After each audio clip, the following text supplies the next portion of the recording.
I am so irritated that I heard someone on or I saw him on YouTube. His name is Chato.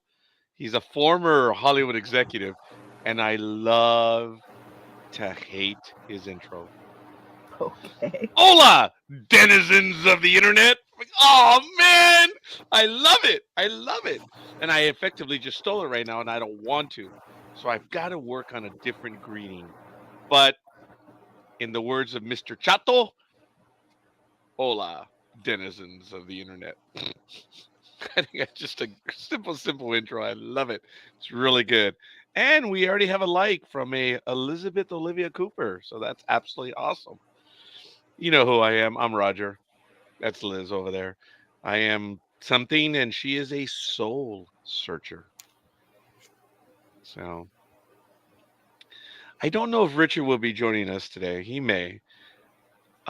He opened up last week in ways Yeah. that I did not expect. Oh, did you see the episode? Yeah, I went back and watched it.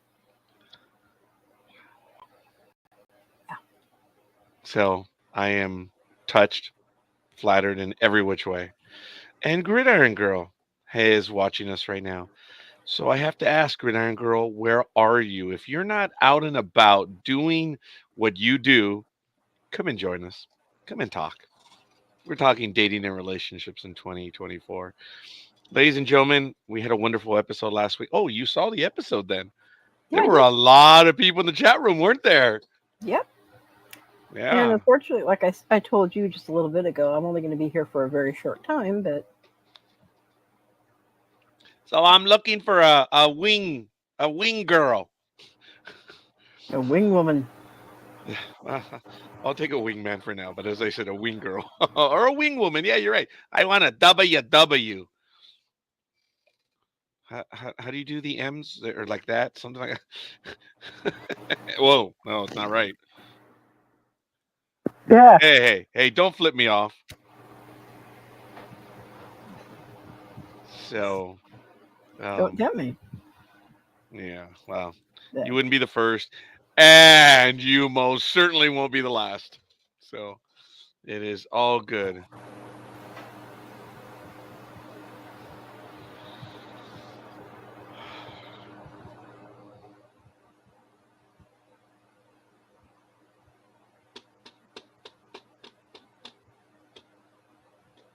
it's your show, boss. Yes, it is.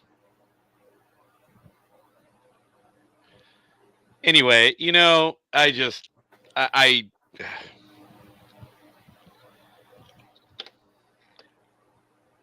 all I can say is my tolerance is there. He's almost gone. So, Oh, I know that one more than I care to admit. yeah, I know, huh? I know, huh? Yeah. So, since Gridiron Girl is in the chat room, maybe she will join us in a little bit, but it is all good in the hood. How many friends do you have on Facebook? I remember I got up to like 1,000. I dropped it down to like 347, and then I'm back up now to 431. I do trim it from time to time, but I let the herd trim itself out. No, seriously. When you detect some that is full of hate, those are easy to get rid of. And those are the ones that I did. And I trimmed it down. And now it's moving its way back up. And I'm at 431. I rarely ever accept an invite now because I just don't. Yeah, mine used to be really high, and I pretty much trimmed it down to just people I've worked with or people that I know.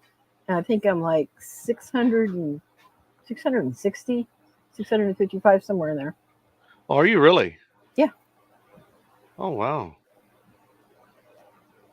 That's kind of cool.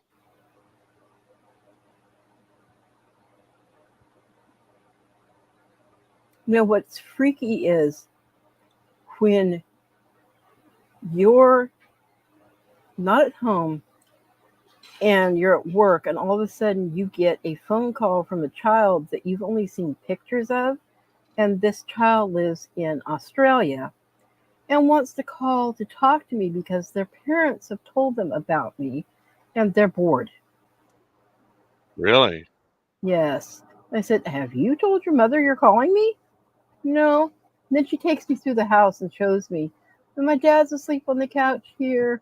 And I'm like, oh, child, you don't know me from Adam, and yet you're showing me everything. So that's why for the people that are in my groups or different things, I generally try to, my friends, I try to actually be acquainted with them to some degree, not just some random stranger. Mm-hmm.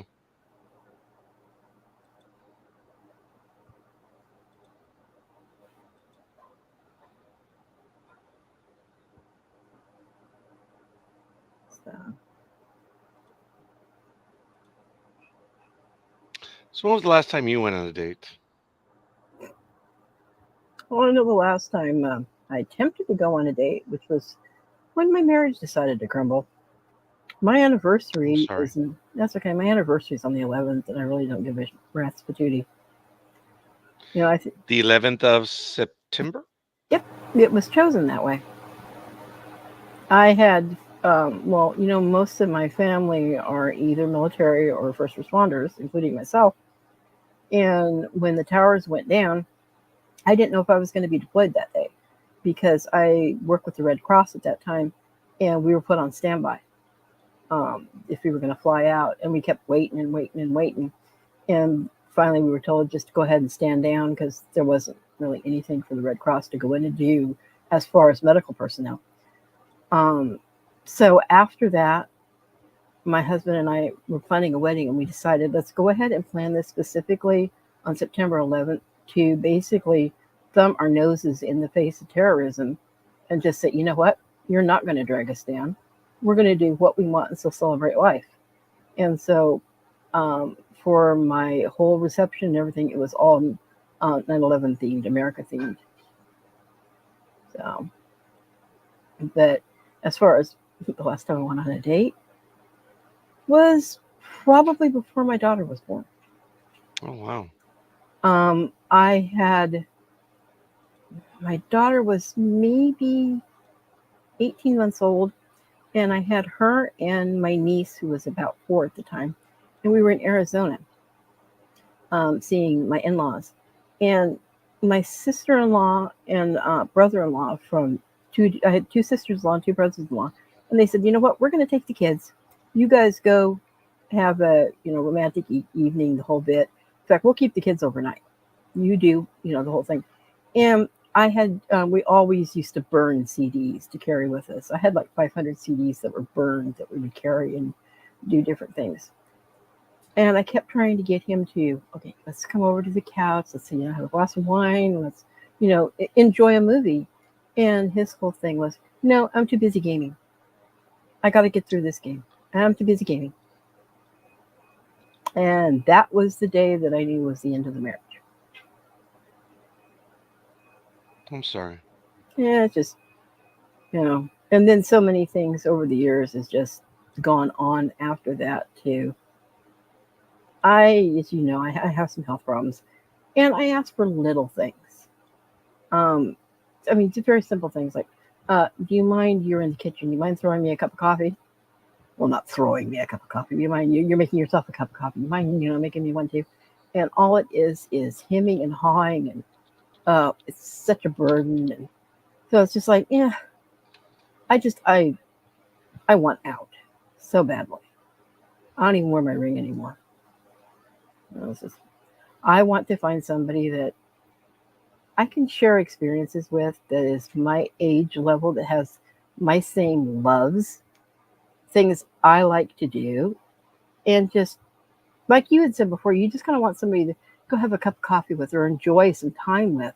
And that's, kind of how I feel. It's like, I'd like to go and do things that I enjoy doing with somebody who enjoys doing them with me with the same interests.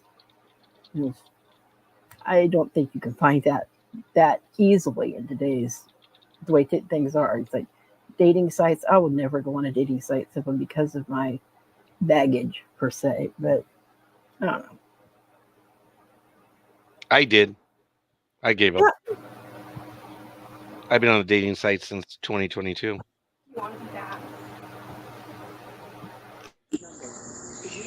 Hello, Gridiron Girl. Hello. Where are you in the world? In my backyard. Where are you? In my sad, overheated garage. It's still hot outside. Yeah, it is, and it's hotter in here, the garage. Hi, Liz. Hi, how are you? I'm sorry, I'm licking my fingers right now because my daughter just made caramel sauce Oh, and she gave what? me a. Nice. Yeah, my daughter just came in with, you want to try the caramel sauce? So I got a bunch of it off the knife and I'm trying to lick it off my fingers at the moment. All right. So that's not bad, Mac. So, Based on the way you're going to town just on that sauce, I imagine well, it's it's just a good. tiny little tiny bit. It's, Young lady, you didn't hear what I said. Tone it down. Gridiron Girl, was I rude? No, right? No. okay. Are you As a matter saying of that I fact, should? I was giving you and her props. I said, by the way that you're going to town on just the sauce, it must be good. It actually is, Yeah. but it's also very Yeah. sticky. Some of us are like, we'll play with our food and we're like, do all that stuff and whatever. You're just like, oh man, you're just getting it done. Well, Licking no, is it the was stuck on best. my fingers. I'm sorry. I like to be clean. I don't like to be sticky, unless there's a reason to be sticky, and it involves whipped cream and chocolate sauce. Yum. Yeah, and you're the serving. You're the banana in the banana split. Let's put it that way. I have to change the rating on this program now, just due to my imagination on that one. So, what's up, people? Not much. You happy for tomorrow? What? You happy for tomorrow, Gridiron Girl? Oh, for sure, for sure. I will tell you, I did detect your disgust every time you and I had the same pick. I heard it the first time when you chose it and I chose right after you, and you're like, I was like, oh, it begins already. It's all good. It's all good. Oh, yeah, it was right then. Well, maybe a little bit. All right, that's fair. All That's right. fair. But anyway, it is warm outside right now. Yes. And do you have any plans for later on? Later on today. Yeah. I We just. adults still have 2.5 hours left, or 2 hours, 14 minutes. Oh, okay. No, Bars I don't close until not. 2. What? I'm sorry? I said the bars don't close until 2. We got more than 2.5 hours. Right. But yeah, I just came back from a wedding shower, and yeah, I'm good. Now, is that code for humidity? Amongst a bunch of girls? A wedding Uh, shower? yeah, and lots of wine and prosecco, and yeah, good stuff. You do sound like you're in a good mood. I'm in a great mood. Ah. And you know what? What? NorCal girl, I missed it, or Liz, because when I said, come on in, she's like, I'm trying to get in. I'm trying to That should have been my cue. Because right. whenever I ask you to get in, she's like, no.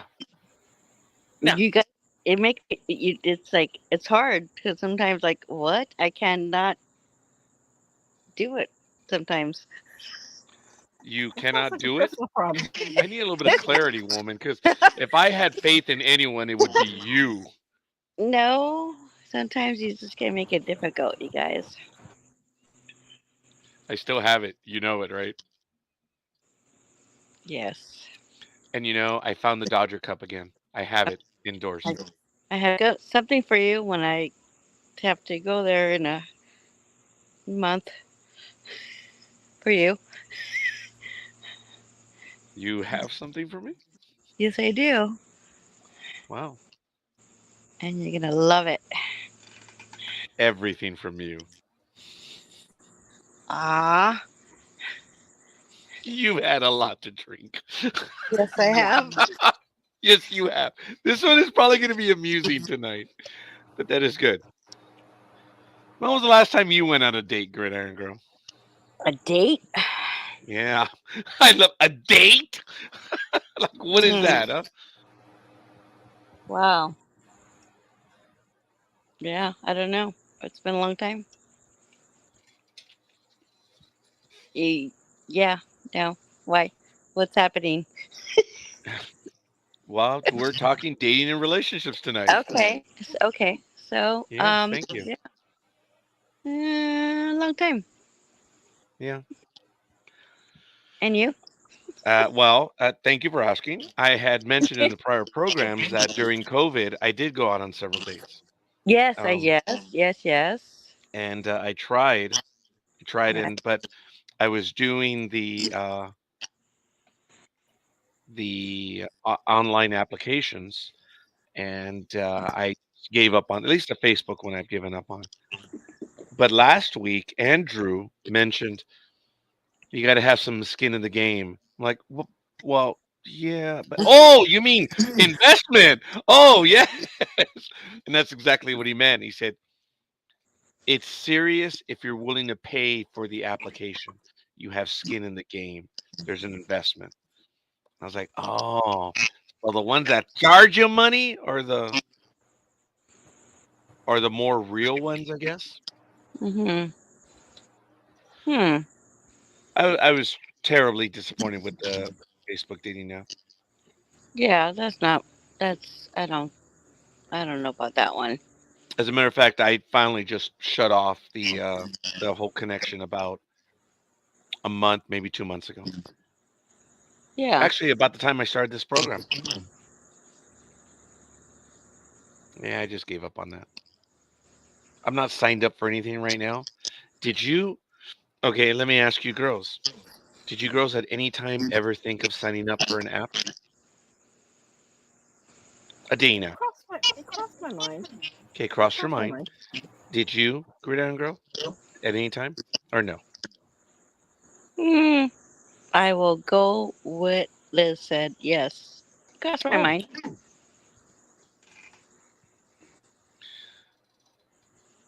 when I opened up my AOL account in 1995, I created my account with R Noriega, and I was told it's taken. Like, what? It's taken? Who the hell has R Noriega? So I got Right. so mad, and I immediately found RD Noriega. So what I did is I went everywhere. RD Noriega at everything. Net Zero, Hotmail, AOL, copies or whatever. I went on a rampage creating the stuff. So it was amusing to me that I didn't realize how far I went. But when the Ashley Madison break-in took place, Oh yeah. Oh no. did I tell you about this gig? No, but I saw that on I don't know, it was Netflix or something about Ashley Madison. That was crazy. It's very crazy. Yeah. I didn't know what Ashley Madison was. I know what it is now, and I still have my Yeah. account. But I did receive an email from someone saying you need to pay us one crypto token or whatever, which was like in the thousands. Otherwise, we will release your information. Oh. And I said, Wow. go ahead, knock yourself out. There's nothing in there. Huh. I didn't tell him anything, but my thing was, go ahead. No one needs to know that I use my confirmation name. Well, we do now. Right. Oh my god. No, seriously, I had it, and I told people at work. They're like, "You have Ashley Madison?" I told them, "Not by any genius on my part. It's just it happened." And I never did anything on that one either. But that was the one to have for, I guess, if you were married, allegedly, right? Mhm. A lot of relationships ended on that one because when they broke into Ashley Madison, they did go after people and they put the information out there, and their lives ended. Rosa, hey, thank you for returning.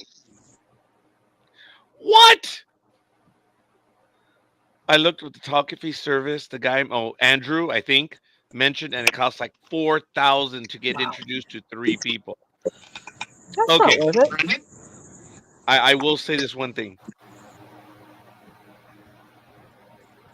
That's chump change for Andrew.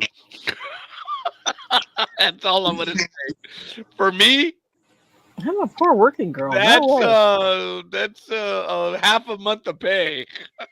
Jeez. Wow, that's a lot. Um, it really costs that much, Rosa? I had no idea. I'm sorry that that's the case, but I'm glad you know now, and I thank you for that. I didn't. Wow, I didn't know either. Rosa, you've spent this is your second week with us now. If you would like to join us live, let me know. I'll send you the passcode. It's not that big of a deal. It's only valid for this episode anyway. But if you wanted to join us, you don't have to activate your camera. You can do what Gridiron Girl is doing right here, and just not turn on the camera. Oh my God, Liz, she's had a lot to drink. Yeah. If she didn't react to that one, I don't know what. I'm not sure she's still conscious. Gridiron Girl? Oh, I'm here. Oh, she's very you hear shy. me? And Rosa, and I get that. And it's oh my God, Rosa. Conscious. I get that as well, about being shy. Shy to the point it hurts. I was talking earlier about what I do here on the network and why I do things that I was terribly shy.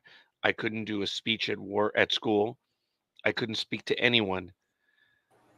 In other episodes, Rosa, you probably don't know this, but I've admitted in other episodes I stutter a great deal. So, and whenever the stress level goes up, I stutter, and it happens when you hear me elongating words. It's because I'm trying to control the stutter. Other people think it's like, wow, he's really adding Kirkian emphasis to his speech patterns. Mm. I'm like, no, just kidding. That was rude of me. No, it's just I will elongate the word to try to control it. It's a I've little. never heard of that from you.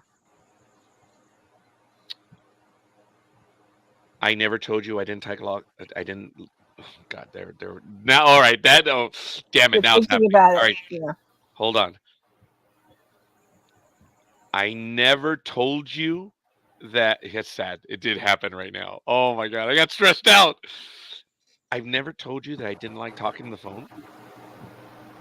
Not that, but I never heard you have a stutter. I do, Well, you're good especially at on the phone. And when it comes to meeting new people, I would do it. So, Gridiron Girl will probably agree with me on this, or maybe she didn't even know, but in our former employer, there was a marvelous voicemail system that you could dial into the voicemail system, record a message, and send it to one person or even conceivably everyone.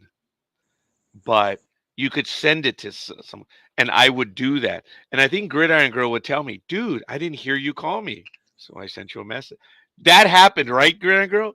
Yes, it did. A lot. And I told you why after a while because I was messing with her because I've been at my desk. My phone never rang. I called you.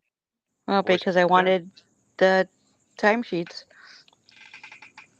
I always answered you Yes, you did. on that. And I even made other people answer. That was a relationship we had. This young lady, when I first met her, I don't even remember how we just started, but she was the payroll clerk. I was a senior clerk, so I was a timekeeper, way down on the bottom totem pole. And she responded to all my emails and or to my phone calls. And we just after a little while, we hit it off almost instantly, didn't we? Yes. Yeah, we did. And we would communicate on a lot of stuff. And every now and then, since I worked at an outline yard, she would say, "Hey, is so and so in?" I'm like, "Yes." "Oh, they're not answering my calls." I'm like, "Oh, really? Is there an issue here?" Right? Yes. And you know what? All that happened was I would go over and tell them, As a matter of fact, so someone called and they need such and such, and they would usually get to it at that point. It was never really that bad, was it? Where they would No. completely blow you off, but they would make you wait a little bit. Mm-hmm.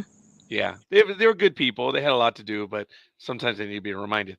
But anyway, so Rosa, in my employer, I find it very difficult to communicate with people on the phone. I would prefer to email, fax, or send voicemail.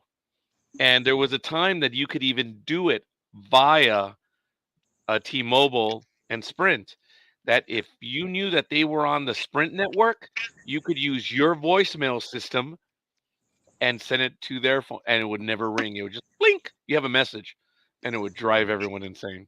I loved it. Just absolutely loved it. It's a way of getting back at people. But I did it because I didn't want to have to deal with the stutter. And it was interesting that I just had a moment a few minutes ago. But you And know what? It's so crazy because you and Liz, you know, all the shows that you guys do, it's you have no problem, dude. You're good. You are so good. And I Liz, agree. right? I No, I So, will agree. He's very good at it. I will right? give you another hint. When I slow my speech, that's also when it's happening. Okay. I thought you're just That I've I done, just right? thought you were like pissed off and you wanted to mm. Now Grenagor's like, holy crap. Hmm. I would really slow it down exaggeratedly, wouldn't I? And I've even done that on air, right? When I really slow it down. You But have a I Yeah. few did times. yeah. Well, you didn't know, but she's dealt with me for a long. Oh, poor young lady. She's what 24, 25 years Mm, yeah. about. Yeah. Yeah. As a matter of fact, Grenagor was one of our very first listeners when Carlos and I did the Daily 15, which was hilarious. Oh my God, that was crazy. We were really doing some stupid stuff, weren't we? It was awesome though. It was. We had Alan join us from time to time, and Carlos did all these different voices. Oh, he was absolutely awesome. But I digress. I digress. But Yes. Grenagro was really one of our first listeners back in 2008, 2009. And we would see the At switchboard. work. Yes, but it was during lunch hour, which was cool. We Actually, eventually no, saw so not for many me. six. Oh, well, who cares? But it's okay. Yeah, we saw so many 626-458 numbers. Oh my God, it was hilarious. And the department knew what was going on. I mean, they knew. One time, our division head told the section head, "Have you been listening to these two?" Our division head told our section head, "Have you heard these two?" Liz, you Oh need my God. Well, Liz, the um, Carlos is oh my lord, he is crazy good. Liz, do you think I'm funny? Yeah, you can be. Okay. I was the straight guy to him. Oh wow. Gig. Yes. Straight out. I mean, I was just there for the ride. Orange Uh, chicken. Yes. Orange Chicken, that little he did every voice. He had Colonel Puffington, uh Ahmed, and then he is Stavin. Stavin was the Indian guy, remember? Yes. It was funny. Oh, He could do the voices instantly. And you guys know that in Mrs. Doubtfire, he comes up with the name, look at the newspaper. Well, when we had an earthquake, we had to go to someone at USGS and we said, "Oh my God, we're going to have a Doubtfire moment." We looked at our newspaper and we came up with the name. Oh my God, I'm forgetting his name now. That was funny. We made it up right there and everyone knew it. Oh my God, it was absolutely hilarious. I forget the guy's name. Oh wait, Kramer? Kramer Mayface Jail. There it is. It was Mayface Jail. Like, downfire police downfire was committed. Whatever. It's Kramer Mayface Jail. That was a lame name. But we would go to Mr. Mayface Jail uh, when there was an earthquake or a seismic event. But yes. Rosa, I am the same. I prefer texting than talking on the phone. Um, there are times when texting is appropriate, but if you know the person for a long time and you want to have a conversation, for me, texting doesn't work. I prefer to speak to them. I'm the same way. I Yes. hate texting because what you're trying to say never comes through right. Right? Now when that little 21-year-old was chasing me at work, um, her whole thing was texting. It was everything Who's or that? email. I'm sorry. Who's that? Okay. Never mind. I said this on air. I'm only going to go as far as say it was Sylvia.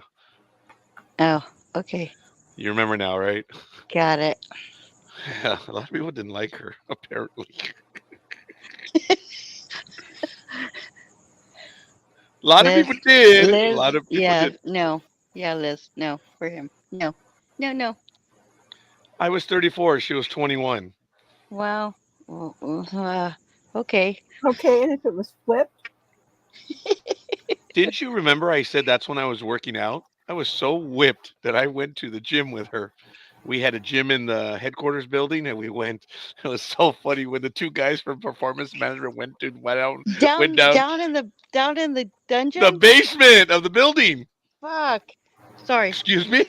Wow, you've had too much to drink. So yes, we would go there and we would work out. And the only reason why I did it was, whoosh, come on, as I mentioned in other stuff. But as I told other people, nothing happened. Gridiron, she wanted me to leave, my wife at the time, and Hmm. I I don't. Yeah. I No. fully believe that one would have ended tragically. She was way she was very young. I was already 34. It just no. I don't think I would have worked. Yeah. Yeah. unless they've experienced your experiences, it probably won't work. But we had so much, spent a lot of time together. We enjoyed each other's company.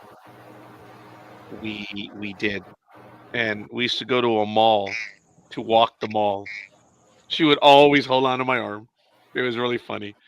And I'm like dying, like, oh my God. It's like why? I never understood, never got it. And I even asked her, why? Why do you she goes, you can't answer that question. And I was like, all right, fine. But it ended I mean, wow, the infatuation, I suppose, or her interest ended when I would just never bite. And I didn't.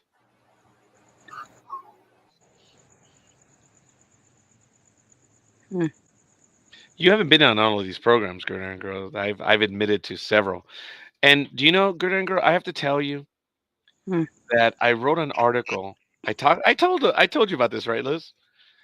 That there was an article that was in the USA Today, and I might put the link in right here. Did you read it or no? You didn't read it. You just went by what I told you, right? Yeah, I haven't read it, but Okay. Gridiron Girl, the USA Today had an article in the 2000s, and they were talking about work wives, work spouses. And I thought about it, and I said, "Why is a spouse under 10 or whatever?" I counted, I think it was 6 or 7 work spouses up until that point. Am I one? notice he's not answering, Gig. I have to think because I have to look at the article. I thought of you differently, young lady. Thank you. I don't know if I considered you a work spouse. No. Well, yeah. Well, I don't think I did. all right. No worries. Was I?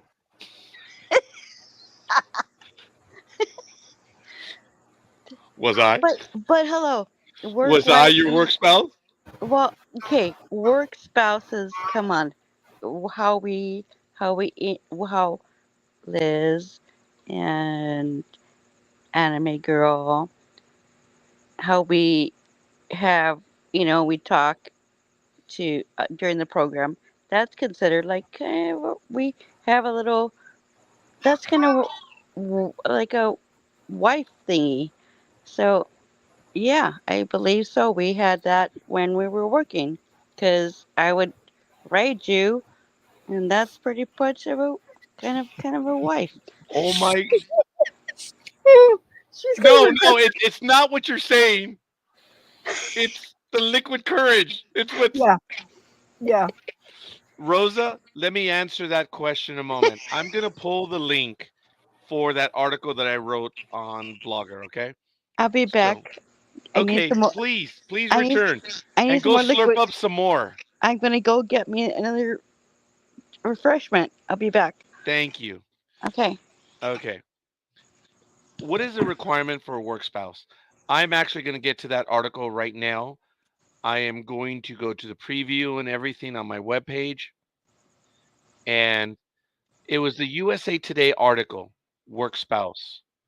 The link may not work right now because it's very old. But let me read you my blog entry. This was on June 11th, 2019. So it's actually not that long ago. Today, the USA Today published an article about the workplace and it addressed the issue of work spouses in the workplace. I gave it thought and I decided to list all those that were, some that I would consider my work spouse. I came up with 10 names. Ooh, I lied. I said six. I came up with 10 names of coworkers, and of those, five would definitely be classified as someone I would readily consider my work spouse, and Okay, I'm three back. others that I could not classify as readily. The three that I think of would be someone that was very close to, but for some reason or other, they could not be classified in the traditional sense of a work spouse. They were coworkers where we enjoyed break times and specific work projects together. So no, that was not Gridiron Girl, one of them. I will need to work on classification for those three, but for the last one, that one is really special. Special because she was not my work spouse, could not be grouped in with the other three, but was clearly a special case. I have to say that in the case of the 10 that I refer to, nothing of a sexual nature ever happened. We never crossed any line as we simply had emotional relationships. Very close, where we shared many things with one another and clearly with little regard to anyone else at our respective workplaces. As the article states, men or more men have feelings for their respective work spouse than the female would for their male spouse. I did. Again, boundaries were respected and it was clearly understood. No mention was ever made because we genuinely enjoyed each other's company. I do have to admit that one of the five did make clear to me of her feelings of my real spouse. Okay, I know who that one is to this day. So, all right, I know who she is. Another one of the five was very much younger and very immature. Oh my God, there's the one I just mentioned, the first name. It was then, but the difference in age was 13 years. I'm reading the article. So there, at least there's consistency. And always gave me the vibe of wanting more. I know it to be true now, but then nothing would come to pass due to our mature moral understanding of the universe. That one was a relatively short one, happened over a 3-year period, and it was a whirlwind. Oh my God, it was. I look back fondly on it because, again, no barriers or boundaries were ever crossed of a legal nature. Just kidding. I suppose that you, my reader, cannot possibly fathom the fact that I did not take advantage of the situation. The relationships were genuine and it was at work and only at work. The relationships were real, but there were rules. Now,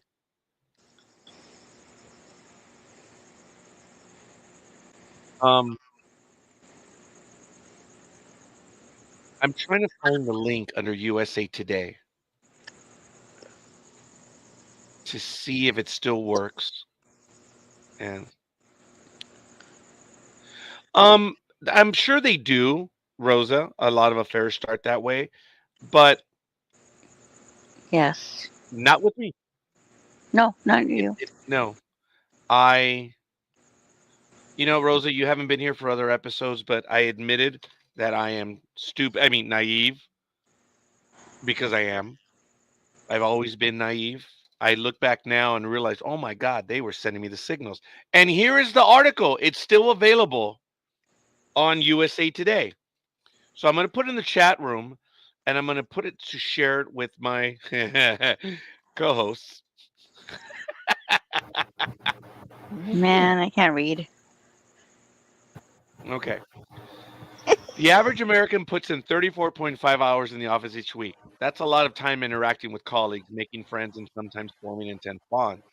In some fields, 34.5-hour work week seems like vacation, but no matter how much you work, it's natural to form workplace friendships. That's why just over half of women, 50.2% in 2019, and 44.4% of men surveyed said they have had a work spouse. I came up with a list of 10. What's a work spouse?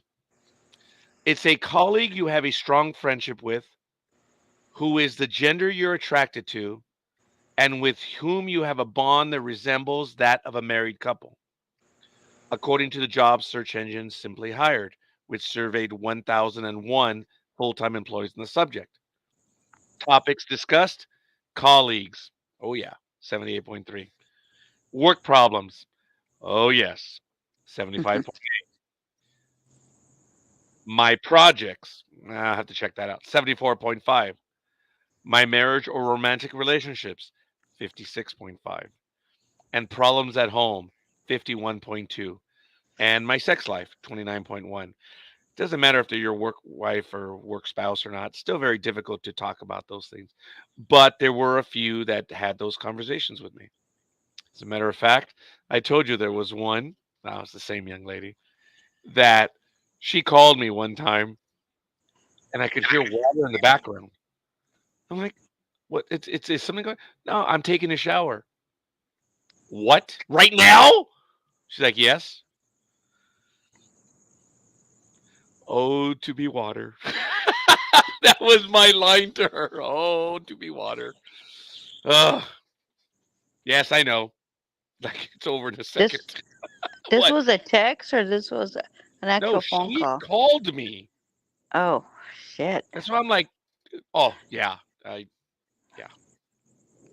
Hmm. And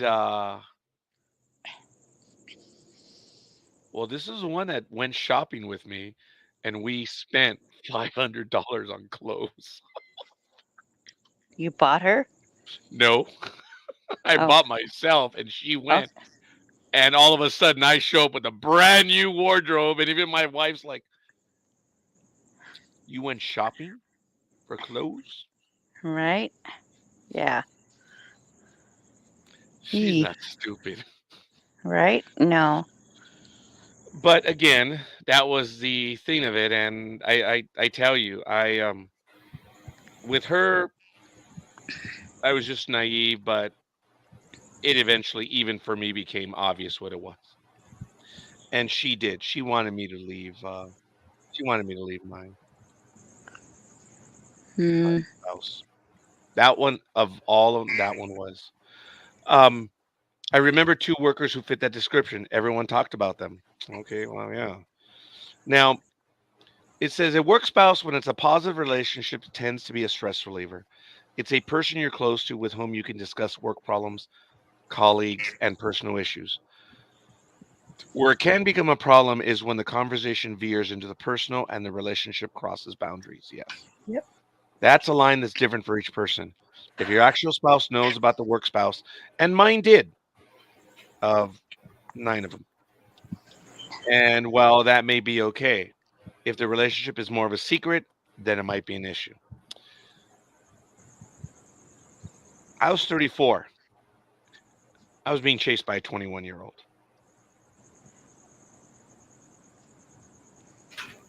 You don't share that with everyone.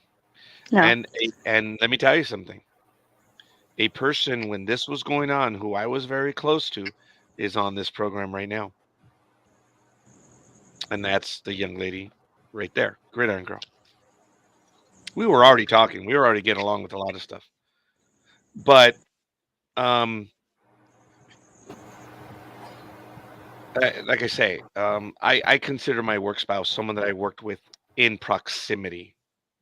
So, but anyway, most Americans, 57% of men and 69% of women, have introduced their work spouse to their actual significant other. Yes, I fall in the 57%. What? Yeah. Still, 21% of those surveyed admit they've lied to their about their work spouse to their partner, with men being more likely to have done so, 24.5 to 17.4. I would fall in that lie because a lie of omission is still a lie. Yes. She knew of her, and this is where it got dirty. A coworker who I would later classify as a work spouse told my wife about the 21-year-old. She What? warned her. Yeah, she warned her. She says, "You need to be careful." And guys, And I'm gonna book, but I will okay, be in the thanks, chat. Liz. So bye. Okay, thank you. Huh? And that one really hurt because nothing ever happened. It was an emotional thing, as I said. Nothing of a physical nature ever happened. And it really bugged me that that person did that. Really did. Yeah, that's not cool. No. But like I said, I've joked about it in the past. Man, if I go buy something and they say hi to me, I'm like, oh, by the time the sale is done, I've already lived a life with that woman. I'm that easy, man. Oh no. Yes. And then it happens when you get the senior discount. You bitch. What? Do you realize what you lost out on?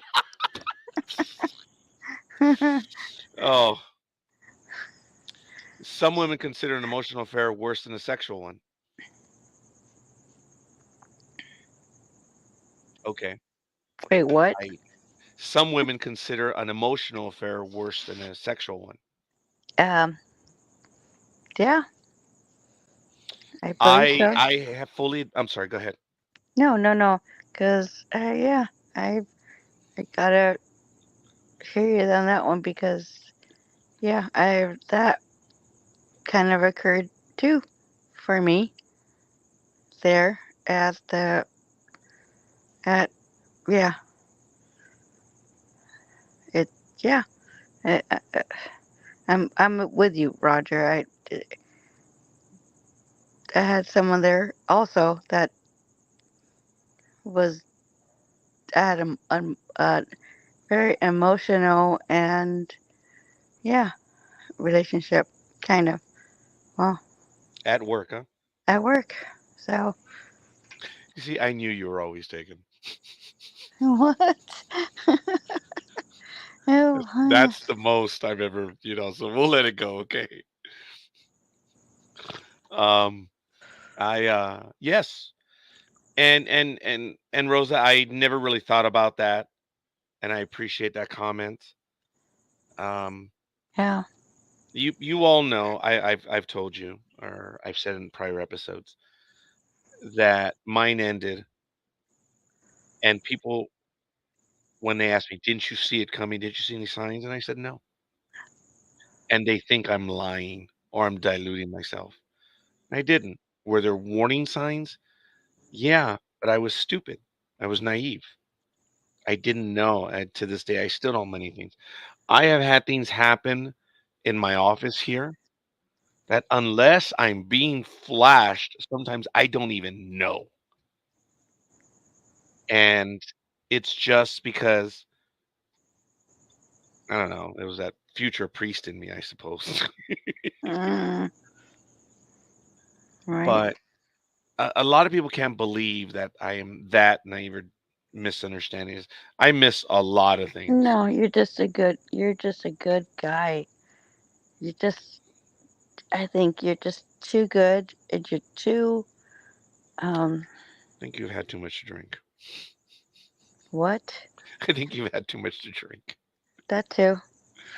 Okay. Well, go ahead. Please continue. I'm sorry I ruined your train of thought. I don't want to. No, you messed me up. I am very naive. I'm very dumb in understanding No, lots I, of I things. didn't. No, I didn't tell you. I didn't say that. Did I say that? Did I say you were dumb? No, I did No, not. no, I said that Did I to get say? back in the mood. Okay. Did I say? Well, no. Just you're. You know what? You're just. I do love you for so many reasons because you're just a good, honest, loving person, and that's just how I see you.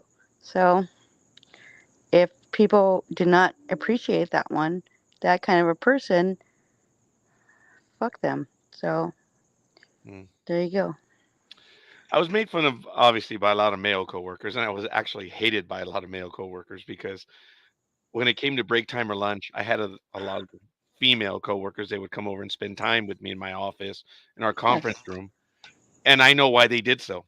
Because number one, I didn't make them feel uncomfortable, Yes. stupid with them.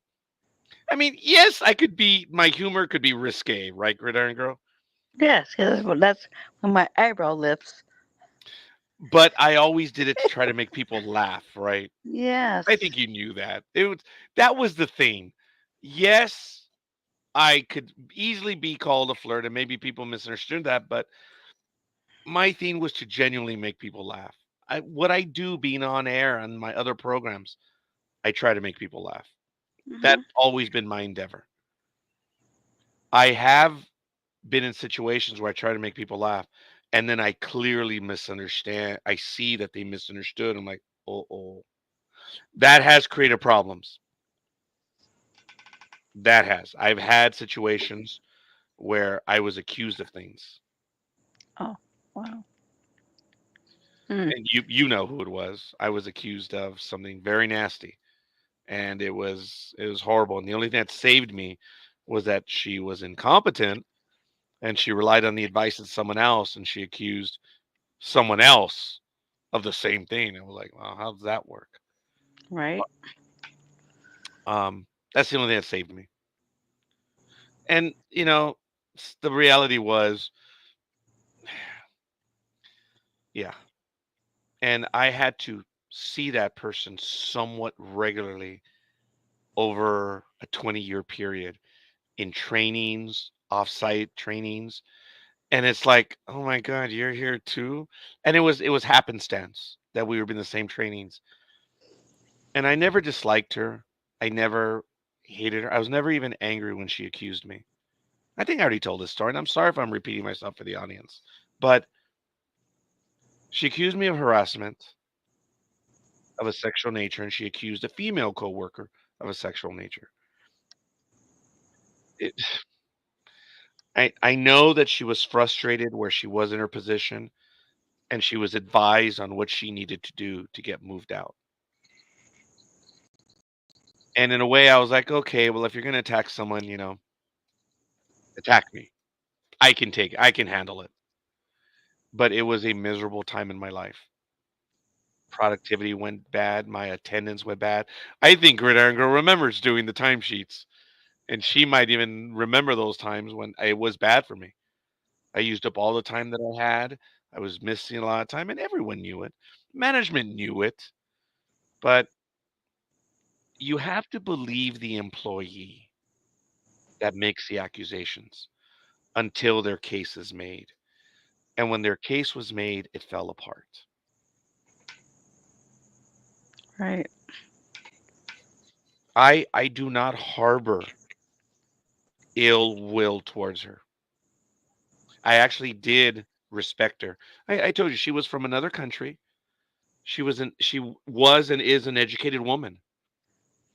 But coming over from her country to here, she went from an educator to a timekeeper. She went from changing lives to counting numbers. And I was always very genuine towards her because I respected her and admired her because doing timekeeping, Gridiron, sucks. Mm-hmm. It's mind numbing. And she excelled at it. And I had a reputation where I made the timekeepers' lives miserable. You should. But with her, You did. everything was great. So all the other girls in the front office were like, why is it so good over there? Why aren't you arguing with Roger? Why aren't you fighting? She goes, I've never fought with Roger. And the other girls are like, oh shit. Yeah, Mm-hmm. there's something there. And they put it in her mind. And our thing was, and my entire group was like, we loved this woman because she did her job and we did everything to assist her because she was good at it. We bent over backwards. And the other women who had worked with me in our unit were like, all they knew was, you get along with Roger? Hmm. So it didn't work. And she eventually, and look, someone had broken into her apartment and I helped her file the police reports. I helped her file the medical reports for her identity because they stole her identity and of her daughters and of her husband. I helped her because it was a language barrier for her. I respected her and I admired her, even to a lesser extent, even to today. I don't hold ill will towards her because I understand what it is to be someone that is educated and having to do something that is not in your field of study. Let me put it that way. Hmm. It was very difficult, but she did it. And I was like, wow, we have a winner here. And I did everything I could to. My mistake was we hired a student worker who was very young. And um, after the third day, when she realized that she was working here, she blew up. She blew up.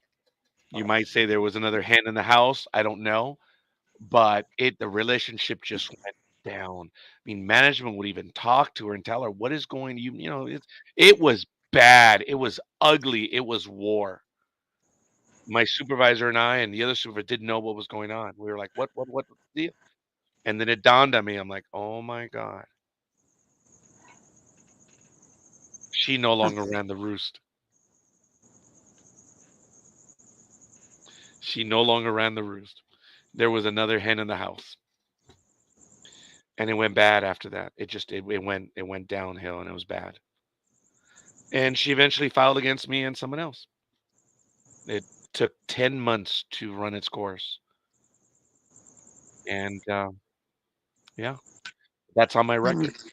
That accusation will never go away. Yeah. And it was horrible because the slightest implication from anyone else, oh, you've already done it once, you little bastard. Right. And that's sad. It doesn't Yeah. matter if what? That. Yeah. You just. But that's not you. So that's Right. It that's doesn't so matter if you're valid. innocent or not. It's you were accused by someone. Right. Of See, course. what happened was this person was moved to the library. It's what they call that room where they process all the laws and keep everything there. Right. But I she then accused someone else of the same thing. I knew who that person was, and he was Hmm. an a-hole to me. So I was like, no.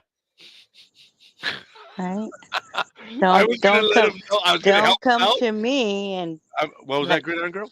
it's like you're telling him, don't come to me and tell me that you're not. You want help from me? Hello. No, Yeah.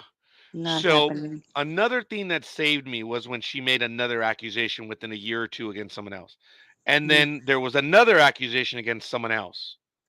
So it Hmm. after the fact, it was like, okay, I was proven safe, but it was still on my record. Of course. Yeah. It never goes away. I learned that. I learned that when I was a business agent and I was at another department, and I will not mention the department right now because there's a certain time frame they can narrow it down. So I will not do that. But I was disgusted when I was speaking to that HR investigator, and they said, "Oh, no, no, no, no, no. These people are predators. They do it once, they keep on doing it. So if there's an accusation, they're serial predators." Now, I was really disgusted by that and frightened by it at the same time. Rosa says, "I thought my ex was a good man. It turned out that he was mean, selfish, and dishonest." I am sorry, Rosa, for that. I Yeah. Yeah, as you know, Yeah. Liz mentioned to us, and Gridiron Girl alluded to it as well. Elizabeth says, "I don't think you are naive. You're a very good person and can't believe vows you took could be broken by someone you pledged your life to would end it, would want to end it. What are you going to do?" I have a responsibility to take care of that person and my daughters to Of the day course, I'm your gone. children. To the day I'm gone. When those documents are final, but I mentioned to you that just before COVID, this is when it happened. And right in COVID, the first 2 months, she's diagnosed as schizophrenic. It's too close. Yeah. It's too close. Yeah. How much of it was affecting her? I don't know, and I'll never know. So I still care for that woman who took care of me and my daughters. For Yeah. 26 years of 31 years, she did everything. And yes, I effed it up. I effed it up not by having emotional attachments. No. I effed it up because I told you this, and I my father provided me a middle class life. I've said this already. The home, the neighborhood, almost everything and anything I wanted. I did not provide that to my family. I provided them a working class life, which is what most people are in, and they just don't know it. They love to believe they're middle class, but that's the tax preparer in me. But I know that I never provided it. And the one thing that bugged me was when that woman asked for the divorce. My whole thing was, now that I'm Mm. actually doing a little bit better, Mm. but apparently not. Someone just came in. Oh, there he is. Hello, Hola, Mr. Token Basketball Guy. how you doing? I just barely Hey. got the notification 5 minutes ago It saying is you were on. the big dog. Oh, put Hello. that there. Hi, Roll. Oh yeah, I just see that right now. I'm sorry, big dog. I was late. Hello. Now, here's the thing, Rosa. Hello. You still drunk? Yes. Yes. Oh, yes, she is. Will the divorce cost you half? My brother lost his house and has to give half his retirement. Oh, that's fucked up. I asked her, what does she want? The number that she wanted monetarily, I was stunned. And she wanted me to continue service on the cell phone and another item because she was going to go back to her home country. And the amount that I was going to pay her would have been very well over there. That's all she wanted. I'm not going to give the number out because it's just, Was it more or was it less than you expected? it was a lot less than I expected. Oh, okay. Well, then you're So, good. No, I'm and sorry. I didn't that's mean it. that. And she doesn't want the retirement. She doesn't want any of it. But right now, she is still listed because the documents have not been completed. So, um, I'm worried for this individual because I don't know if she could still care for herself. So we'll see. She was never a greedy person. She never thought of herself first, as evidenced by 26 years of doing everything for me. And yeah, she could get half easily. I'm screwed if that's the case. I'm actually screwed right now. As filing, I had to pay for everything. So as everything gets close to the end, she's actually going to leave. And when the service, she's gone. So I won't have to pay her fees because she'll be gone. She trusts me that much to complete the agreement as we agreed. Am I getting a deal?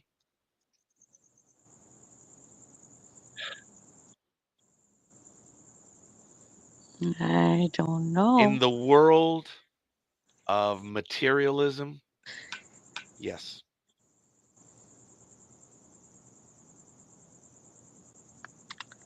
Yeah, that sucks. I am worried for her health. Had we already had been divorced since 2019, she would be dead Hmm. because she would not have had the medical coverage that I had through my employer. And being as ill as she was, she wouldn't have known. She's better now, but when everything went down, she would not be on this world today because she would not have been able to get the care.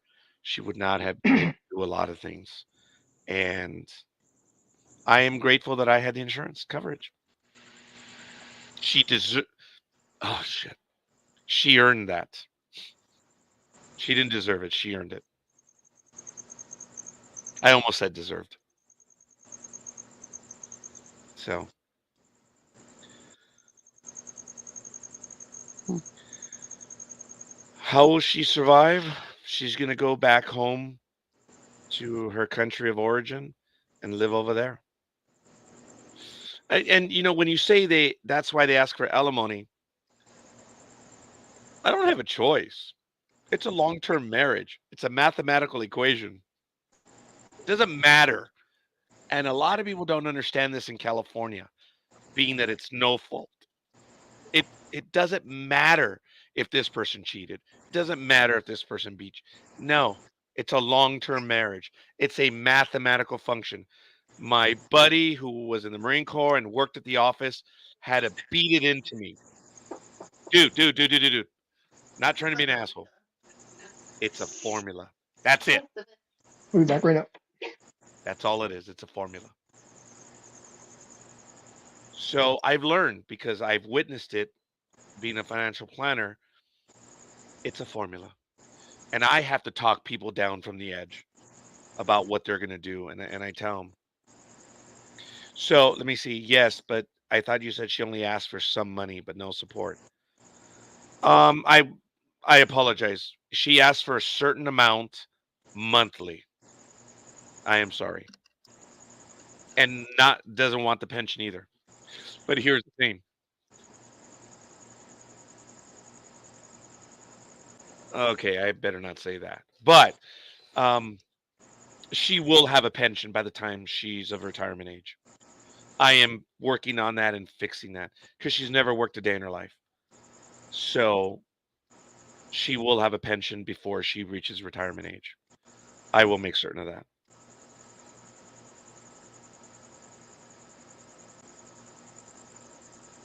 But yeah, Wow. she gave me two beautiful daughters and took care of the household for 26 years. Well, there you go. She's earned a severance package. Hmm. So For the daughters, yes. For you, no. in what way? Well, because you took care of your daughters, and did she take care of you? Yeah. Okay, then. The problem All right. was my marriage ended because I worked all the time. I was tired. I didn't do my duties enough. Your duties. What are or my your duties? privileges, or my privileges. Okay. I didn't.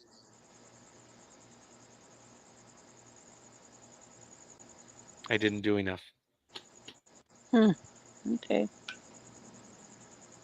Can you imagine? That's what it came down to. So that's why I know I failed in this, and I worked way too much, and That I and agree. You yeah, still you of all do. people do know. Yeah, And you still do. I don't know what you're talking about. Well, always so you're always on the screen, so you do work a lot. Oh, you mean this? Yes, Yeah, yes. this not this, but all the other programs. Because yeah, you're on there morning, noon, and night, dude. I don't Well, understand this. we're building something here. Yeah, yeah, I agree. Yeah. Um, almost. I am 55, and what I mean by almost is probably by June of next year. I am a tax preparer. I hope. I don't know if I'm going to be able to. I have carpal tunnel. I cannot do, a lot of typing because it's painful. I am concerned about that. I don't know what's going to happen there. So if you say, am I retired? It looks for my regular position I am. But what my future holds, I don't know. That's being resolved as we speak. And I should have everything in place by June. And then I'll probably be completely on my own. However, the chips fall, be it as it may, whatever. But my goal is to go on my own. And if I can swing it, work 3 to 4 months a year, and that's it. That's the goal. I don't know if I'm going to be able to. I really can't do my job anymore because of the carpal tunnel. I can't. So, and it's not only that. I've explained to people that I have the numbness in my index finger that never goes away. Obviously, the pinched nerves from the neck.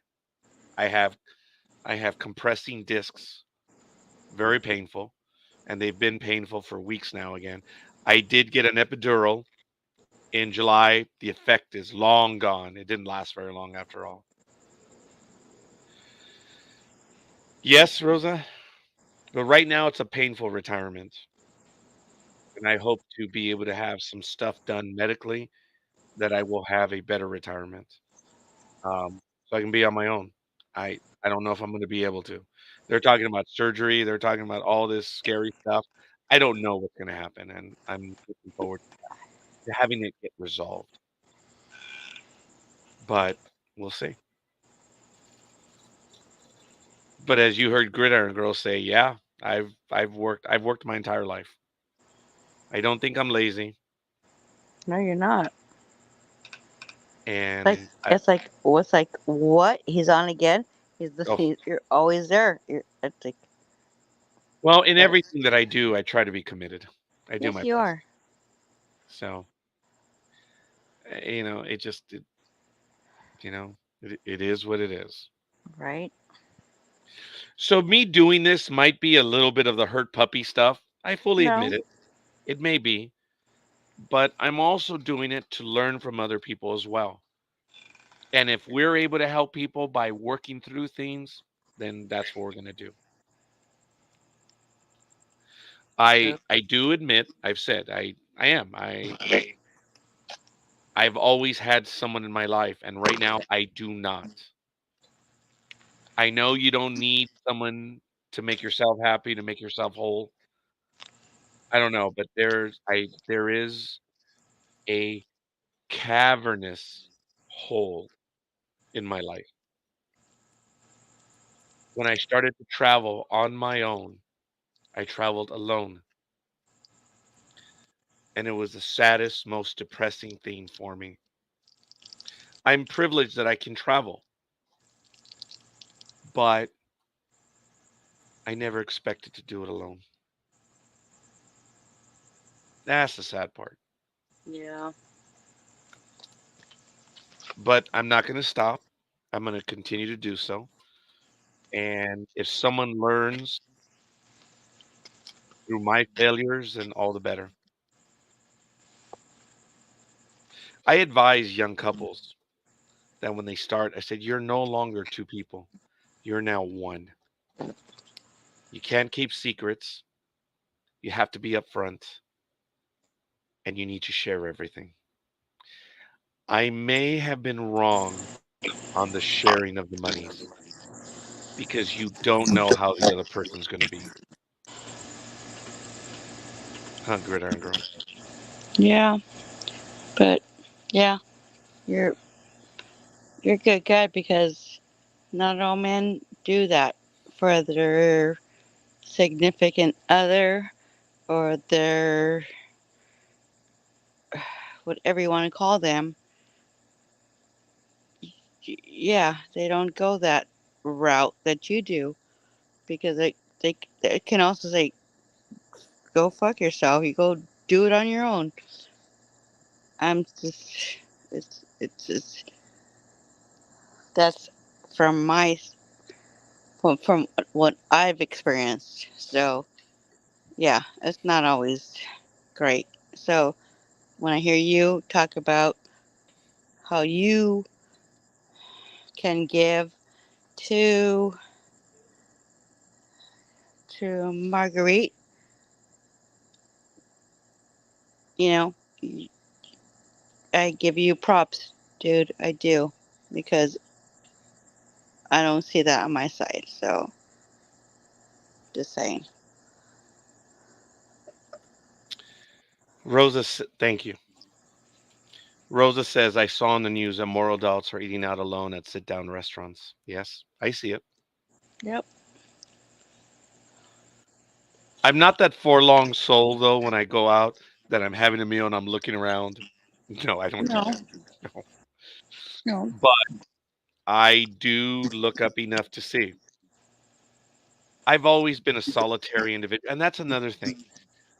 The woman that I married was the life of everything. I was the wallflower. I am the introvert. She's the one that lived for today. I'm the one that planned for tomorrow and watched or did the reporting from yesterday. I'm in the minority when it comes to familial relationships, or I shouldn't have said it that way, in family relationships. Um, 40% of men run the checking account. I ran it exclusively. They were my decisions. That's not the way they really are. Couples share that information, but who balances the checkbook? 60% of women do. That was a shock to me when I started doing taxes and financial planning that the women would run the checking account. That was alien to me. I'm like, do you just go to work? I would look at the guy, whatever. Elizabeth says that, Roger, I really understand what you mean by a huge hole. I try not to let it drag me down, but there are days and nights I just want to cry to scream and to just give up. But I refuse to be pulled under by the darkness. I fake a lot of being okay too. I hear you. I Liz, that's kind of I hear you. Just get mm, hmm.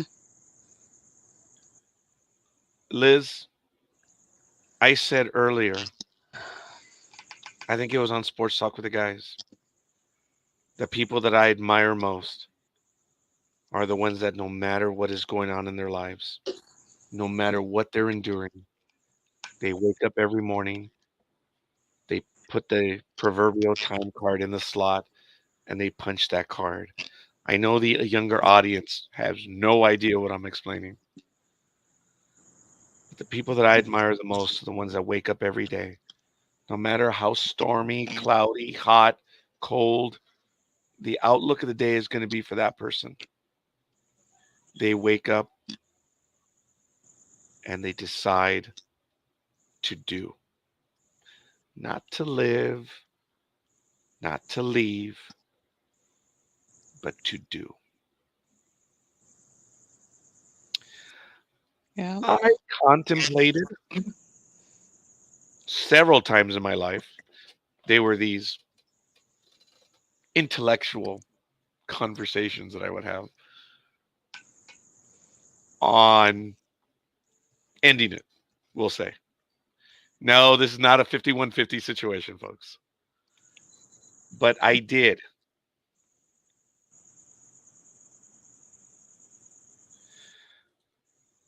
Liz, I did not see that.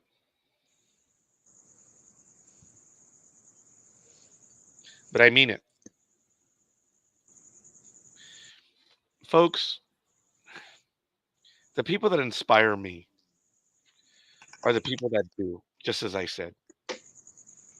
I'm a student of history because I admire people that when the moment came, they did. Or as I say, you do. I know names in military history that no one knows about or few people do. Because what did they do? Because their orders were on one night go and secure the harbor, keep the Tokyo Express off the boys on Henderson Field. They need a night of rest. That was their orders. Admiral Daniel Callahan led a squadron of cruisers and destroyers, outnumbered against Japanese battleships, cruisers, and destroyers. And his instructions were these men need to rest. We got to give them one night. And they charged the enemy. For those that know, Daniel Callahan did not survive. But that night, not a shell, not a bullet rained down on Henderson Field and Guadalcanal. That's an extreme example, but that's who I am. Those are the people that I learn about. And yes, it's an extreme example, but it's still in line with the people that no matter what they're facing, they do.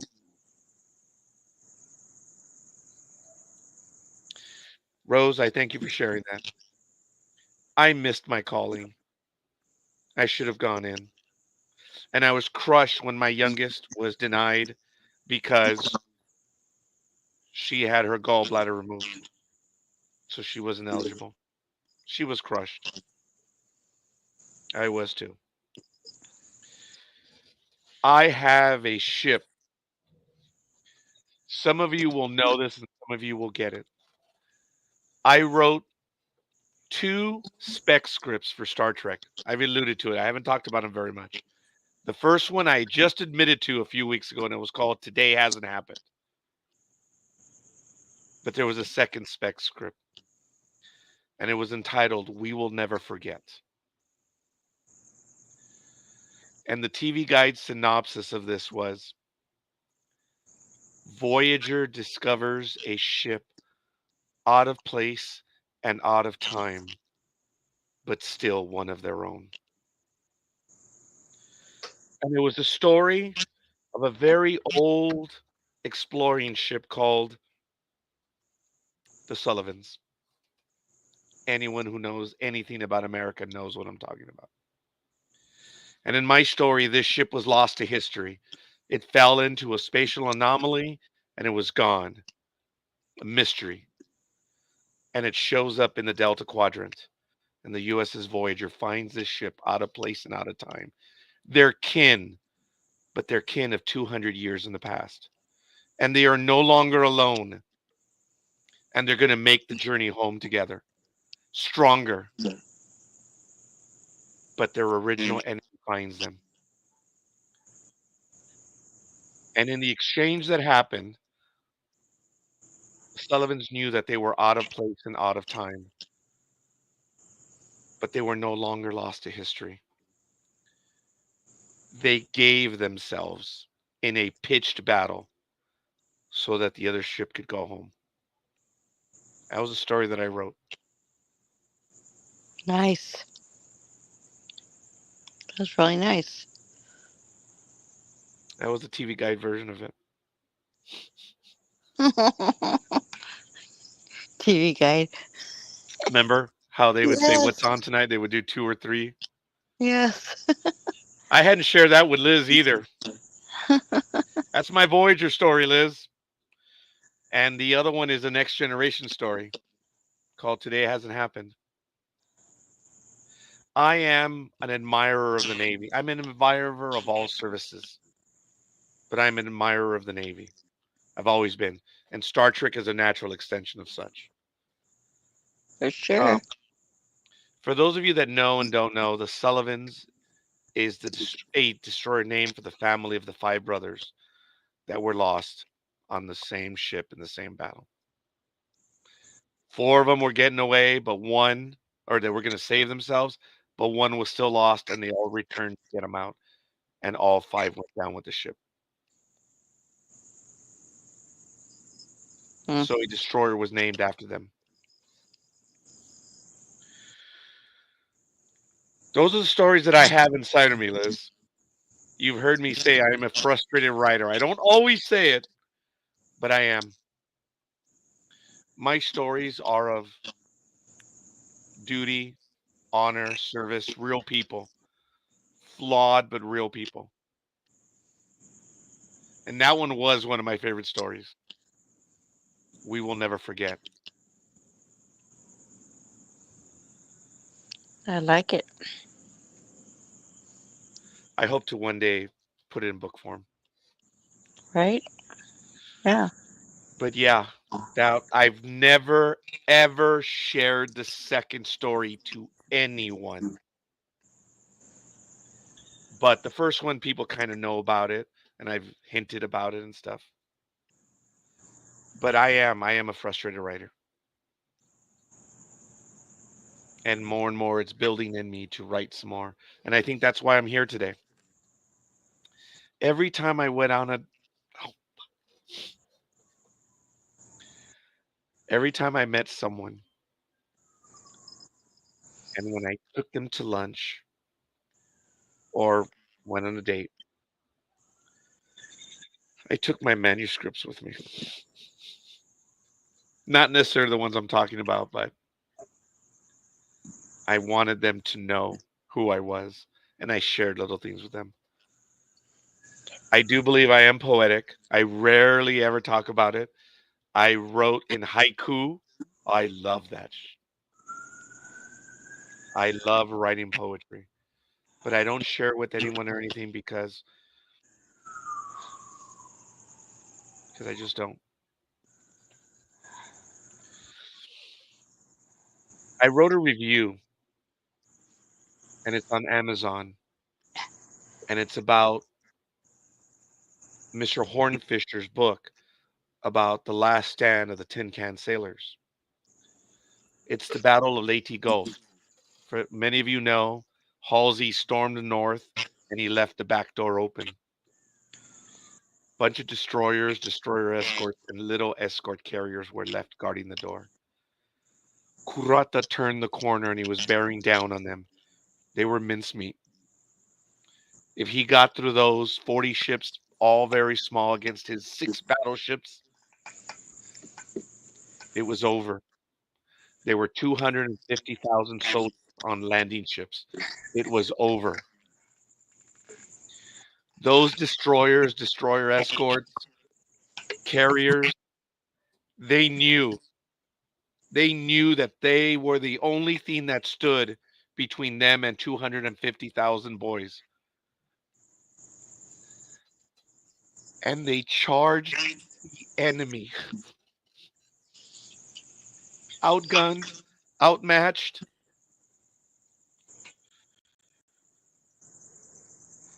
They knew they weren't going to make it. And they did it. That's real. The story I told you is make believe. But it's based on things like that. I admire the men from Taffy's 1, 2, and 3. because they stood up when they were outnumbered. There was no way they were going to do it. And they stood up to them. They fought so hard that the Japanese believed Halsey was right around the corner, and that's why they turned around. He was like, they can't be fighting this hard if it's just them. No, Halsey must be right around the corner, and he didn't want himself caught in the open with no air cover. And in my review, I wrote that in Worn Remembrance, Herman Wouk said, the image of Ziggy Sprague's destroyers charging out of the smoke and mist directly into the line of the Japanese guns is an image that our enemies must ponder and our children should remember. This is how Americans fight when they're against the wall, outnumbered and outgunned. And I remembered that line and I quoted it in my review.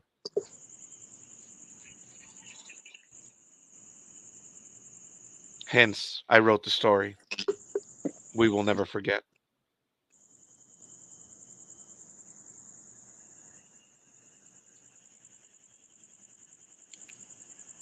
We got close to interviewing Mr. Hornfisher, but he passed away due to cancer.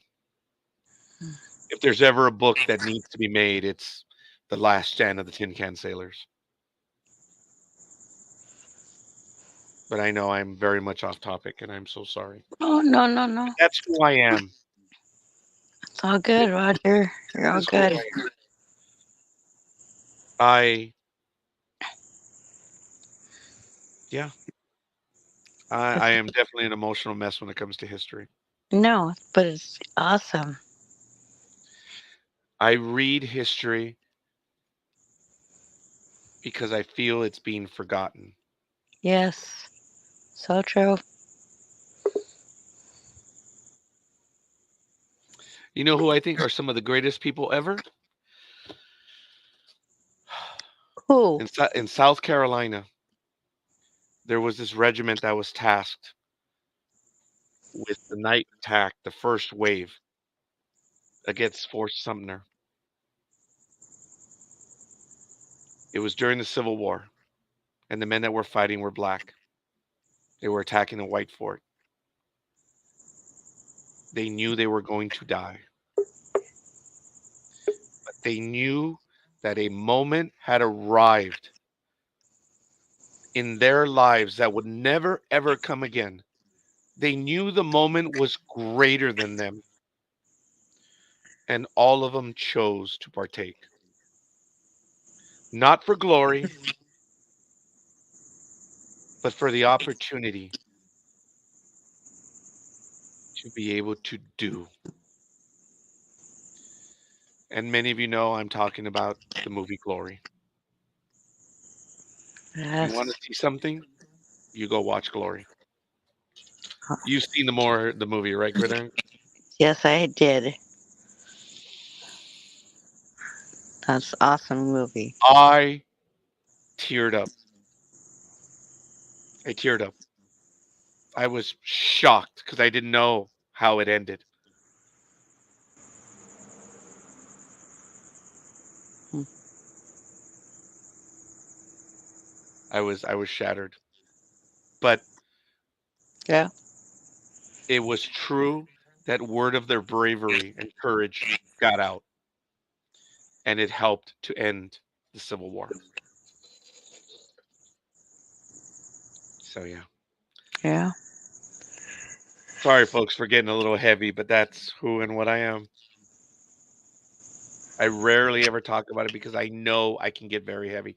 I know my throat closes, and I know that the emotion comes flying out because that's who and what I am. History is alive for me. And But that's awesome. I admire those that have courage. I have had moments in my life Oh, I can't believe. Oh, you know, I remember being in Montebello at my grandma's house, and someone pounded on the door. And I opened the door, and this lady was screaming, "He's beating me up! He's beating me up!" I dragged her in. I didn't drag her in, but I get in here. I closed the door, and we called the cops. My grandmother was like, "What do you?" This is in Spanish. "What are you doing?" "She needs help." My grandmother said, "No, get her out." And I said, "No." Someone begged us for help. Yeah. There are other moments in my life that I've had. You guys all heard. Gridiron Girl, you know of the moment when I woke up in the middle of the night when Maggie said I was dead asleep. And you've heard the story, I think. She said, "I think he's hitting her." I snapped awake. And I said, "What?" "They're right outside in front." Uh, We lived in Southgate. yes. I ran outside, and they were right in front of our house having an argument, whatever. And I went up to her and said, "Are you okay?" And she just looked at me. I said, "Are you okay?" And the guy said, "Mind your own business." I said, "Foxtrot Oscar, Hmm. do you want me to call the police?" And she finally nodded. I was on the phone, and I was standing there. It was cold. I was pissed. What a coward. What an effing coward. A man hit a woman. And I'm sitting there on the phone, and he's telling you should mind your own business. And I'm just pissed. It's 2 or 3 in the morning. And I'm like this. And then he walks around his car, and he's starting to coming up. And then I realized, and I gave him a look that to this day I wish I could capture that damn look, because people would have left me the F alone. Because he came up to me, and I just looked at him and I said, "Dude, I am sleep deprived. You are beating a woman. Yeah. My anger alone will end you." That's the look I gave him. I was on the phone, and I just looked at him. I said, "Oh, for the love of God, just do whatever you're going to do." He backed off. Because I did. I had my phone, and I just glared at him. I wish I could capture the face that I gave him. This kid was taller than I was, probably 15 years younger than I was, and he walked back. Nice. Wish I could capture that. Right? Cop showed up. I called, Good. and I stood there on the curb, and I just sat there while they worked it out. And yeah, I was surprised 4 units arrived, because I called Uh, the cop right away. I said, "I believe he's beating her." 4 units were there in like 3 minutes. I remember the first one came in, stopped in front of the house, lights on, and he immediately came out. And I'm like, "I'm the one that called." So they already had the story. And they immediately looked, and they saw the 2, and then 3 other units rolled up. And, you know, you guys, the one guy stayed with the guy, one stayed with the girl. And then the sergeant, I think it was a sergeant, was there talking to both, going back and forth with the other guy while the other guy was writing notes. But my wife woke me up out of a deep sleep saying, "I think he's hitting her." Fucking coward.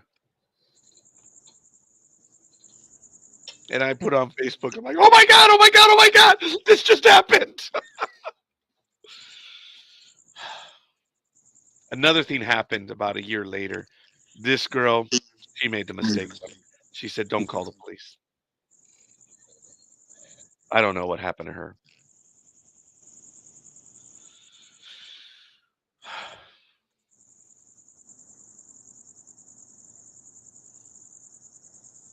I've tried to help people all my life.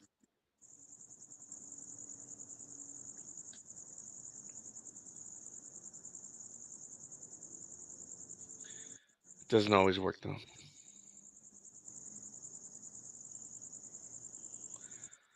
Every time I think that I've said everything of who I am and what I am, every episode I find more, and I find it embarrassing in a way. But being honest, I think people see that and are willing to talk to me. Yeah, because you are honest, and that's kind of a good thing. You want honesty in a man.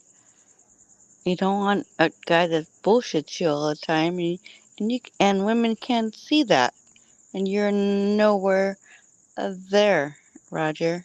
Mm, So well, honesty is good. yeah. If we all learn something from this, then all the better. And if we don't, I'm sorry. But some of these will be good and some of these won't be. But yes. But I do see that it is late. And I know that you've been spending the night with me. I'm not Yes. going to make you suffer anymore. No, it's been well. I left the program early because yeah, I had a wedding shower to attend, and I yeah, didn't know that. Did you get all your picks in? I did. And then Big Dog said he didn't have my pick, so I had to give him them again. And I told him I was kind of Why? inebriated, and I had to give him Oh, them again. So if they're wrong, I blame it on him. okay. Well, I updated belatedly everything about 9 o'clock this evening because I was out and about all day. So that's what happened. Apparently, it didn't update, so I made sure to update it. Also, everybody had that, but not just me. I guess, All right, I don't know, but cause everything's been updated now. all right, well, whatever. So good. You're so funny. This is only the second time. This is only the second time I've ever spoken to you when you've had a Oh, little when you've been a little slurped. oh, I have a lot, Slurpee. Good for you. Right? Yeah. All right. Hey, young lady. Yes. Thank you for being honest. Thank you for sharing tonight. And I know I don't tell you often, but I do appreciate you in many ways. I am so grateful that you made the jump to spending time with us on air. You are you know. You're someone I respect and admire. And I have an idea how difficult it was for you to eventually make your debut. But now that you have, and I know it is still difficult, you punch that proverbial clock every day. I try. Yeah, you do. So I All thank you, young right. lady. I'm going to take a No few worries. minutes to finish up the program. All right. Go And Chargers. go Chargers, yes. And we'll see. We'll see what happens. We'll be watching tomorrow. All right. I Young lady, will. thank you. You're Sweet welcome. dreams and sleep fast. I'll try. That's from True Lies. Good night. True Good night. life. Good Yes. night. Sleep well. I hope my dreams are good with you. See you later, kiddo. Yeah. Story of my life. Whenever I say something, the girls always laugh. So I like messing with her a little bit. She's really cool. But yes, the 54th will forever be remembered. Yeah. So yes, you, Liz, have gotten a taste of my fervor when it comes to historical events and stuff. But as I remember when my father told me, I have forgotten more things than you'll ever know. And now I'm like, damn it, he's right. I have forgotten more things than my daughters will ever know. I'm not stupid in any way. It's just I know I have forgotten many names, places, and things. They're still there, but I can't readily call on them.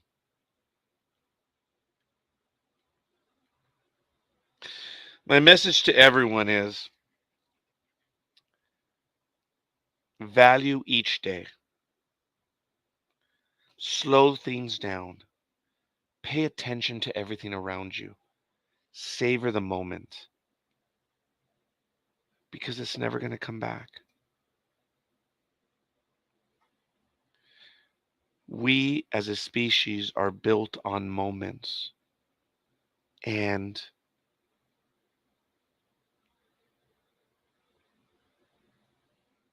our memories can't hold all of them. But the good ones will always be held, as will the bad ones. But the bad ones over time fade.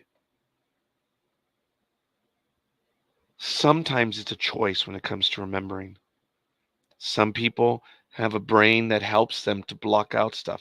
I had things blocked out when I was younger. I was never beaten. I was never anything by my parents or my brothers or sisters. Brother or sisters. They wanted to. Never got around to it. But I've had things that I had forgotten about now remembered. I'm like, oh my goodness. So my brain has helped me out on a few things too. But I did not live a wounded life. It's just now a little thinner, if you say. And I am searching.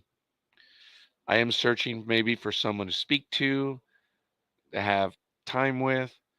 I am looking for a travel partner. I'm looking for someone that enjoys what I enjoy and that I can enjoy what they enjoy. I am desperately seeking that. And by doing this, sadly, embarrassing myself, I'm stating that. But I appreciate your comments and sharing with me. And I am learning. Hopefully, you'll get something out of me. You have to learn to listen. I'm not telling you particularly who are here with me, but in general, for relationship to work, you have to be able to listen. You have to understand that there's another human being on the other side, just like you, a living, breathing individual that wants what you want. And they chose you. Whether it was in a moment of passion or moments that added together. How amazing that is when someone chooses you.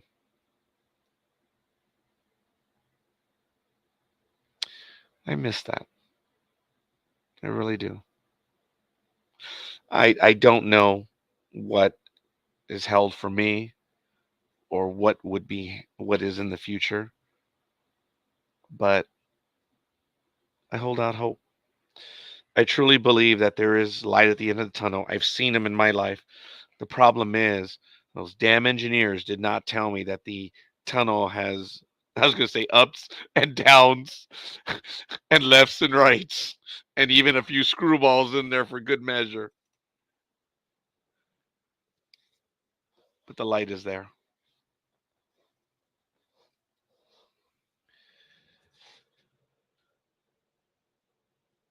I want to read something to you, and it's from May 1941. Forgive me a moment. I need to. There it is. I found the book.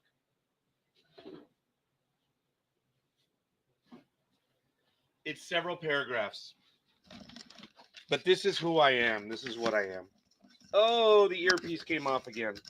I had to do surgery on this thing. I need staples. And I don't mean the company Staples. I mean staples to fix this. This is coming apart more and more now. I'm sorry. And with the fingers in the carpal tunnel and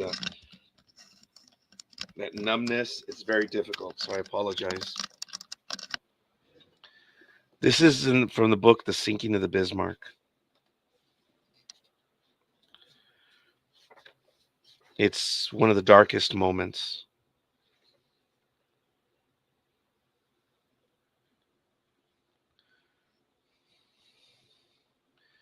It runs for about a page and a half.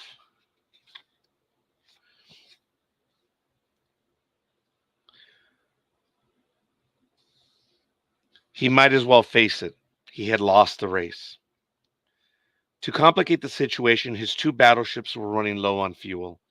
The oil tanks on the King George V were down to 32% of capacity, and those of the Rodney were even lower. In fact, the Rodney had just signaled that she would have to turn home not later than 8 o'clock the next morning to refuel. The two big ships would also have to reduce speed if they hoped to get home on the oil they had. This meant that they would be in danger of increased attack from submarine and air. Sir John Tovey was a realist. In addition to facing the abandonment of the chase for the Bismarck, galling as that was, he had to consider the risk of losing the King George V and the Rodney because of reduced speed on the way home. The Hood was sunk, the Prince of Wales crippled. His flagship was the only ship left in the British Navy which could stand up to the Bismarck in speed and gunpowder. In a few months, Tovey knew the Germans would have the Bismarck's sister ship, the Tirpitz, ready for action. As commander-in-chief, he would not risk so weakening the British home fleet as to give the Germans complete superiority in fast, heavy ships.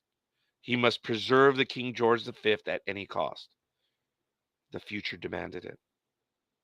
Reluctantly and no doubt with heavy heart, he radioed the Admiralty in London and Vice Admiral Somerville on the cruiser Renown. He told them that unless the Bismarck, battle cruiser Renown, he told them that unless the Bismarck was slowed up considerably by midnight, the King George V would then break off the chase and return to home base to refuel. The Rodney would continue the pursuit until daylight. As Sir John Tovey took his dinner in his cabin on the King George V, with darkness beginning to fall that evening of May 26th, he radioed. Oh, I'm sorry. The fall of the evening of May 26th, he could not hide his gloom. He had been after the elusive Bismarck for 4 days and nights. He had chased her for more than 2,000 miles through the stormy Atlantic.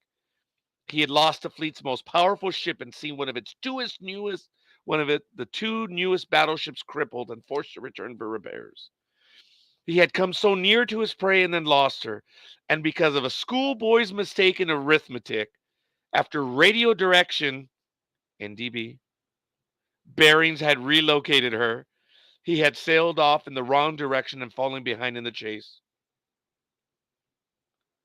Now, when he was only 100 miles from the enemy, he must abandon the pursuit because of a shortage of oil. He must admit failure and defeat.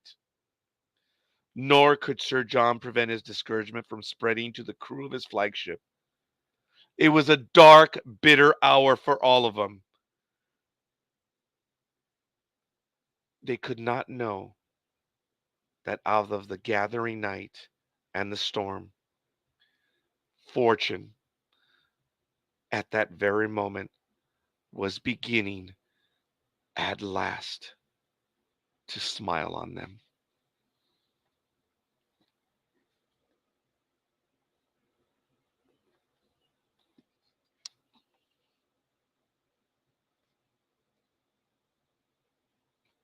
We'll see you guys on the other side.